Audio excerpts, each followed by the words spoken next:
এবারে বরবাদ গানটি আমাকে অনেক কাঁদিয়েছে, জানিয়ে দিয়েছে নায়িকা পরীমনি।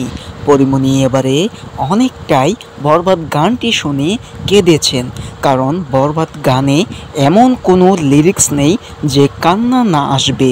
পরীমনি জানিয়ে দিয়েছে নায়ক সুপারস্টার শাকিব খানের যতগুলো মুভি রয়েছে সবচেয়ে মুভি জনপ্রিয় কান্না আসবে রাজকুমার মুভিটি দেখে। রাজকুমার মুভিটি এমনভাবে তৈরি করা হয়েছে যা দেখলেই চোখে পানি আসবে।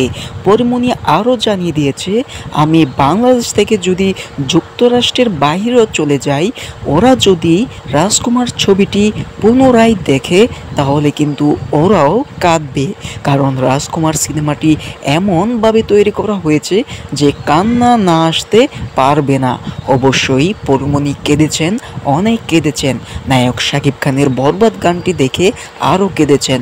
বরবাদ গানটি শুনতে শুনতে গাইতে গাইতে বরবাদ গানের দুইটি লিরিক্স শুনেই পরীমনি হাউমাউ করে চিৎকার করে দিয়েছেন, কারণ বরবাদ গানটি শুধু পরীমনির নয়, সকল দর্শকদের জন্য নায়ক সুপারস্টার শাকিব খানের একটি শ্রদ্ধেয় ভালোবাসা, যা হিমেল আশরাফের এই পরিচালনায় রাজকুমার সিনেমাটি তৈরি হয়েছে শুধু কান্নার জন্য। রাজকুমার।